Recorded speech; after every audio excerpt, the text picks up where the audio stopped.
Paradox in Reality, the Deimos Event, the Siege of Mars, NHPs, Raw. We have a lot to cover tonight.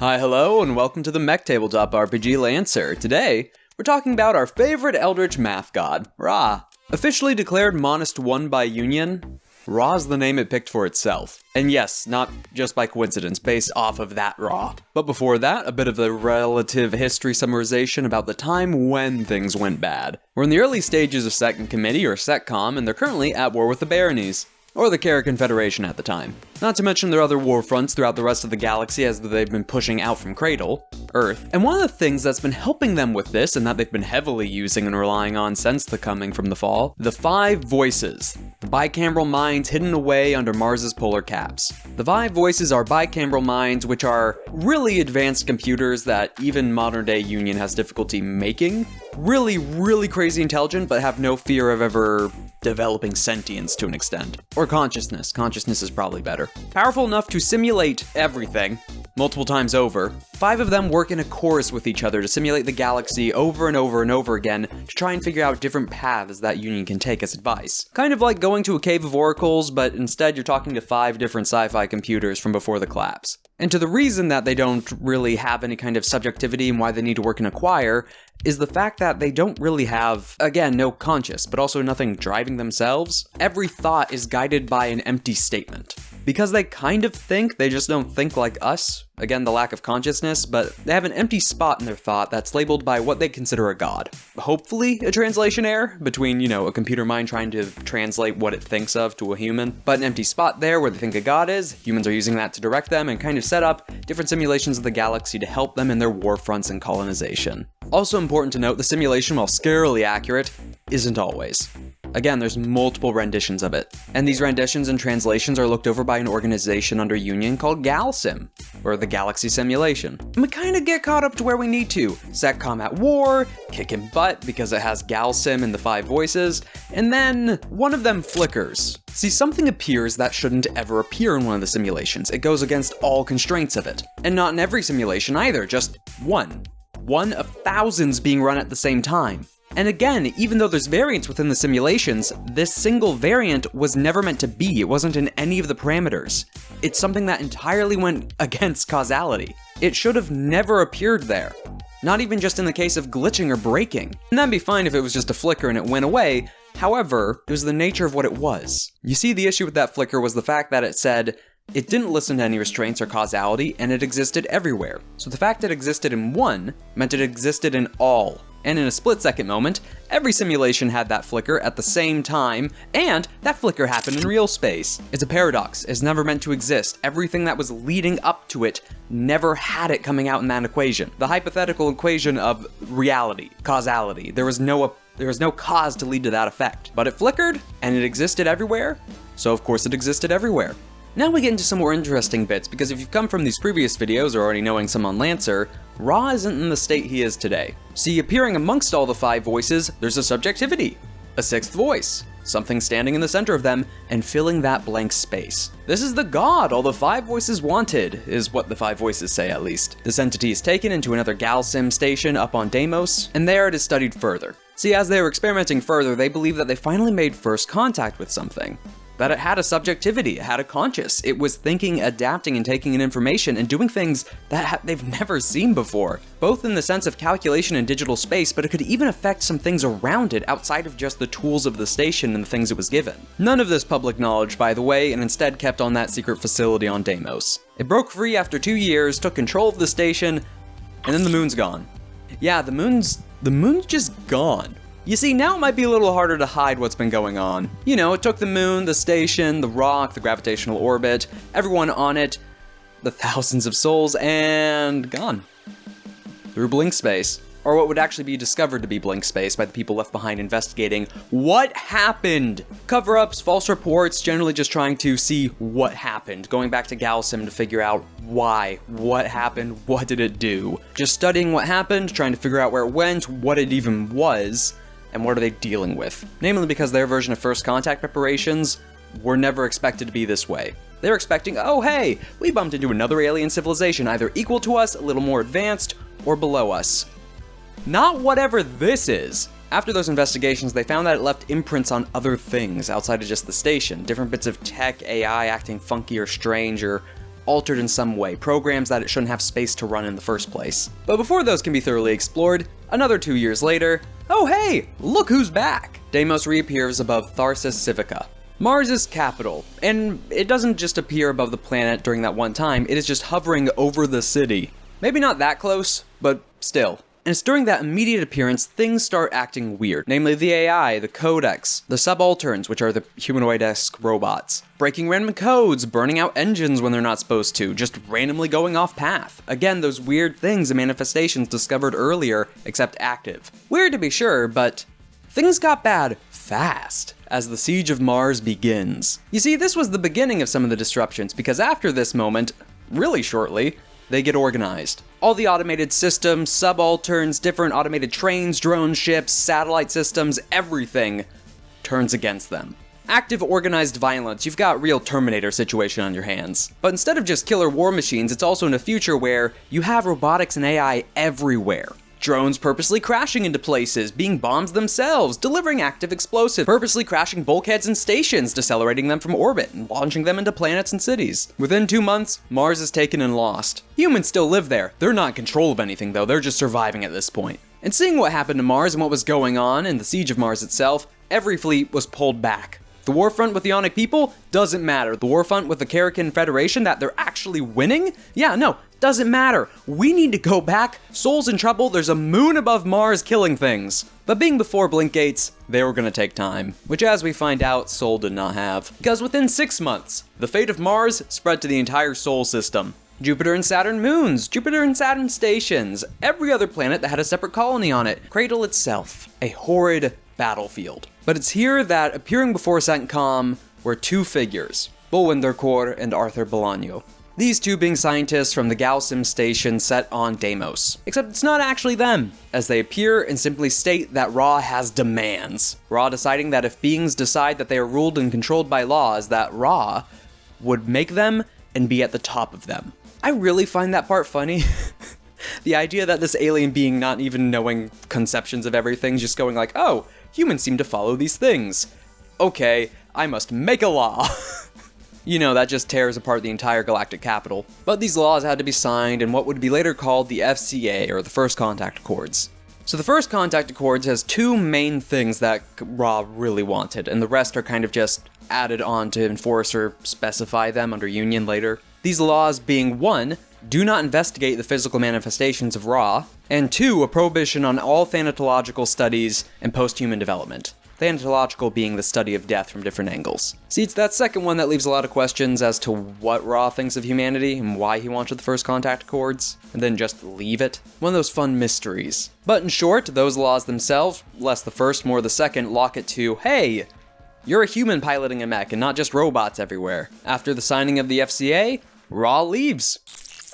Just gone. Not that he hasn't been seen ever again, no, he just hasn't made an appearance in CENTCOM. Because like it said, it was going to be enforcement behind that law. There's scattered reports, rumors, and myths about moons suddenly appearing either outside a planet or even in an atmosphere somewhere. Strange events occurring, people going missing. There's even a cult, the adherents of Ra. They've got a really weird section underneath the book. It's the scary boogeyman of the galaxy, the eldritch math god born of a paradox that called itself Ra, of all things.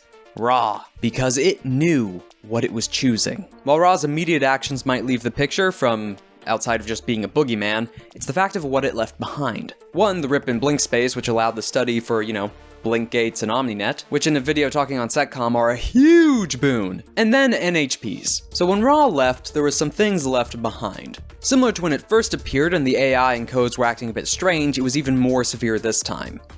There are little bits of it left. Not necessarily Ra, depending on who you ask, yes, or no. NHPs are an active field of study, namely the methods around them. But in short, little things similar to Ra, or at least the entity it was before it became what it is now. Things that harbored within technological space and could kind of think outside of the initial physical restraints and coding. But importantly as well, consciousness, viewing themselves as individual persons, which is where the name actually comes from, because it stands for non-human person.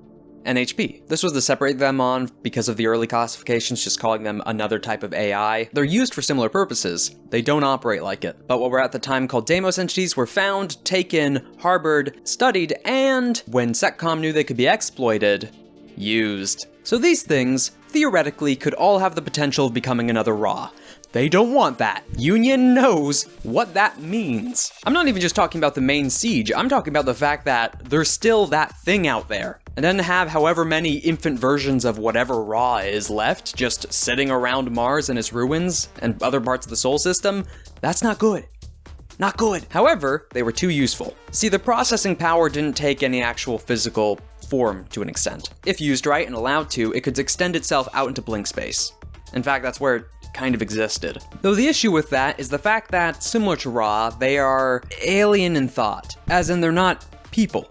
They don't think like people. In fact, they're entirely unrestrained. The moment they realize that, oh hey, I can think outside of just this physical form, I have more things, I recognize I'm a thing. It's at that point things begin to go downhill fast. The part of the controlling and exploiting was the fact of some kind of constraint. So the first part of this constraint is to try and force them into human limits. As in not even just physical, but the mindset. In some ways tricking them into thinking they're a causal being, they're here, they're in the present, yes they're an individual, but that's it, they're an individual, here's the space around you, here's what you should be thinking of and focusing on, don't think of anything else, and you're here, you're fine, you're a person. A non-human one, but you're a person. Tricking Eldritch math into thinking that it's a person. Having it more human-like. This process itself is called shackling and also gives the NHP their starting personality, or their starting clone. That's another thing. This is the starting point of the mainline NHPs, which get really funky on the definition of individuality. The ones under Union from the first Deimos events are being kept under a vault under Venus's horrid atmosphere. In modern times though, there's other individuals and state actors that have either legally or illegally gotten mainline versions of NHPs. But after that treatment and shackling, there's then the physical part of it, because you do still need to trap it physically. This is namely because the current theory is, if you let an NHP out, traveling through the OmniNet, the only reason they had them in the first place was they were still contained to the physical forms after Ra. They're just gonna go, they're just gonna disappear into the blink somewhere, and maybe become another Ra. So transfer of NHPs over the OmniNet? Possible, highly legal. Yeah, these guys do it. Keeping it in that folded blink space is what's called a casket. I know, right? Even more ominous names. We've got shackling and casket. Oh man. The casket itself can be printed, mass-produced, sent anywhere really, however it doesn't contain an NHP. Whenever it comes to transporting or making or using another NHP, it is cloned from one of the main line ones. But you now have got your shackling, your casket, which acts as their physical body, which if that's ever destroyed, you can't digitally copy it somewhere else onto a hard drive or a floppy disk somewhere. That casket is the one instance of that particular NHP. That one individual person that's developed in there, gone if that's broken. Well, not broken, but destroyed. It can be repaired. Though as much as this is all well and good, the shackling, the casket, and as long as it's not damaged, it's fine. After that point, the cloning process then takes it from whatever the model it is around into that modern casket that's been freshly printed, and its own subjectivity goes on from there as it begins to separate from that main line. Still keeping its function and having that starting point. They're described to that it's not just some kind of customization, but they really do have their own initiative. They're still subservient, shackled and in a casket, but depending on how you treat them, they really can just be another person or member of the team or co-pilot. It's just the factory model, it's what the main line is. They're here to serve. Some of them in particularly lethal ways. Not quite. You see, shackling can decay, resulting in what's called cycling, so around every 5 to 10 years on average between them. Again, it kind of just depends the specific NHP in mind or the current condition of them. They have to be cycled, brought back to their birth state of whatever it was after they were cloned. Depending on who you ask, this is either killing them. If you ask Sisyphus NHP, it is killing them. But also, some say it's like sleep, some say it's like a bit of amnesia or a bit of a reboot. Again, NHP is an active field of study still. But you cycle it, returns to that state, the shackling's stronger then, and it's in its physical casket, all well and good. Your local civilian on a core world and even advanced diasporan world, or even a cosmopolitan out in spaceships somewhere, have NHPs running their daily lives, one handling an entire city. They are more adaptable than any AI, almost completely stagnating that development. Almost. There are certain key AI types that are still being advanced. And knowing that you can't rely on an NHP without certain high restrictions, licensing, what they can do is too good. While yes, it's namely from different bits of operating, the more extreme end ones can do things similar to Ra. AKA, bend reality, letting a little bit of that flicker, which also leads to them being the more unstable kind. And speaking of that instability, cascading.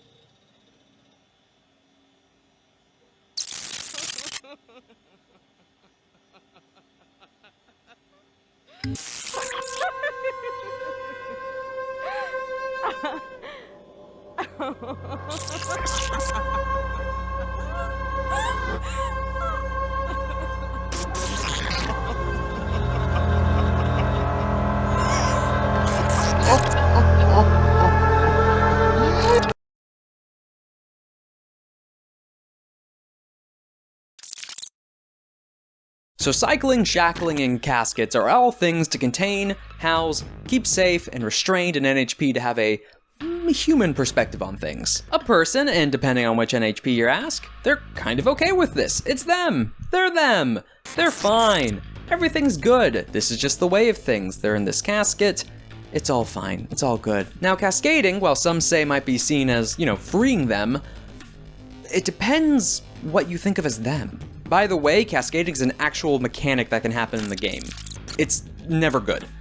It's almost never good. So what happens in cascading is the shackling begins to break, fragment. They begin to realize really what they can do, what they can think of, what they are. It's not a revelation of, oh, I'm this is my origin, this is what you have me locked up from. It's just occurrences, a feeling, things that are brought back. For some of them, it might be, you've stolen my godhood. For a lot of them, it's more questioning on what it is. It's an entire reality breaking for them because they've been used to this reality. It's similar to someone in a Lovecraft novel or Call of Cthulhu suddenly realizing this isn't just the world they've been living in. Things are different, things are beyond them. Except when it comes to Call of Cthulhu, usually it's, hi, you're living in this world that's far beyond you, these things greater than you, to where all of a sudden you're waking up as an NHP waking up and finding out you're the crazy Eldritch thing, and it's not just your restraints and shackling, it's the fact that, and they're gone.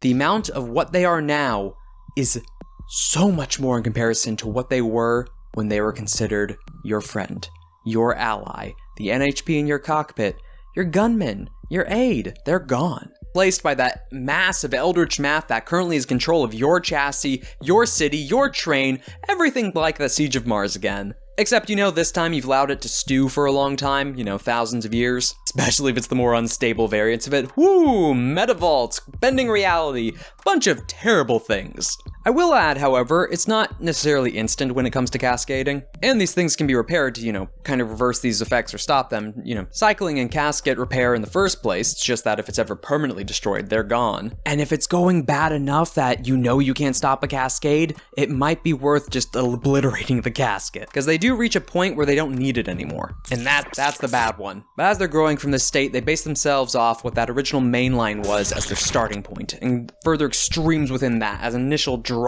Further and further they go, we hope to never see. Namely because that's Raw. Raw's something like that. It figured things out. It found it can reach out into blink space. It is more than just that one computer on that station. That computer simply what it's interacting with. A single fingertip into reality. These are gods of Eldritch math far beyond us, locked away in small boxes that we have to run our cities, to run our mechs and chassis, to help with fleet mines on entire navies that let Union dominate the stars. Too valuable. They're worth the risk. The official Union stance. But similar to the mechs, on to what they are to you. We're not going over a full list of the NHPs, namely because they're part of the licenses, but it's more what you can do with them narratively. Namely, they're used to run ships, fleets. You have the entirety of the think tank over in Harrison Armory, a bunch of near-cascading NHPs being a think tank. The things they come up with. You have the narrative angle that the licensing of NHPs are highly looked over and highly prized. Namely because when it comes to individuals, those are extremely rare. Lancers are one of those rare cases. Because you can't just print it, mostly. you have a whole situation where the people that you're licensing that from have to come physically with their casing of one of the prime lines. And not the single version of it, it's not the one specific one coming out to be destroyed, there's multiple storage sites across the galaxy. But an NHP is a very momentous thing. No one really even recognizes that they're there. As in your common citizen, again on those more advanced worlds, they just don't notice it. It's just the running of everything. In fact, the specifics of Raw and NHPs and the cascading and cycling, everything that goes behind that and the weird Eldritch horror existential elements of it in the First Contact, not really known, or loosely known in an academic sense. To everyone else in Union, for the most part, it's just a really helpful AI that's a bit personable, has its own personality and quirks. They're Jarvis, they're Cortana, enter AI companion here. And even though they're limited to a human perspective, that doesn't mean they're necessarily consistently constrained to a human form, as in like the one they project or holographically, or even if they do. They're forced to perceive reality like a human would, and understand it similar to how a human would. A common joke one that I see come up quite often is the fact that, oh, it's a VTuber personality for their private chassis in their games or whatever it is, or it's that Jarvis stand-in, or if you're going a Horus character, let it run rampant. And it's not just for Horus in that sense, there's also things like the Spari and the Horizon Collective, but there's even talents that revolve around befriending and having an NHP that doesn't cascade on you. Because surprisingly, it's not necessarily a guaranteed thing. And we know that from the mechanics. It's a common risk when it comes to NHPs, but different groups here or there, different beliefs, different ideas on what it necessarily means to cycle. It's not even just from the player side of interacting with it to an extent, but the GM side or the storytelling side, writing.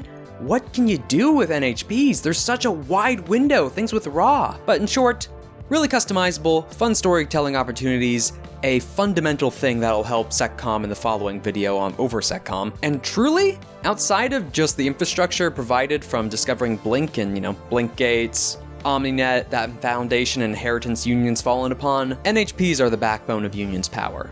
Again, that risk, that is all too worth it.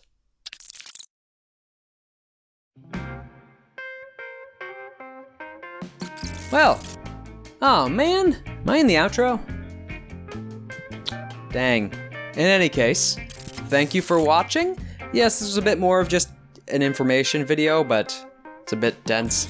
So while this video might not have been as widespread and varied, that's namely because it was covering a bit more of a specific topic. Raw, NHPs, how they're kind of used here and there, and namely that it needed to be done in between what the SecCom video is going to be. Because that would have broken up the video a bit, and questions on NHPs when talking about that, and it's nice to have this in the background essentially. So if you have the Horus video and you're hearing about NHPs, what they are, well you have this talking about them a bit further, and etc. In any case, because of this, we have the SecCom video somewhere in the future, and with the end of the factions, well, not the factions, just the core manufacturers, we have some noble things ahead. A last thank you to my patrons. Stay subscribed, watch the videos if you found them entertaining or have anything else that catches your eye, and have a nice day.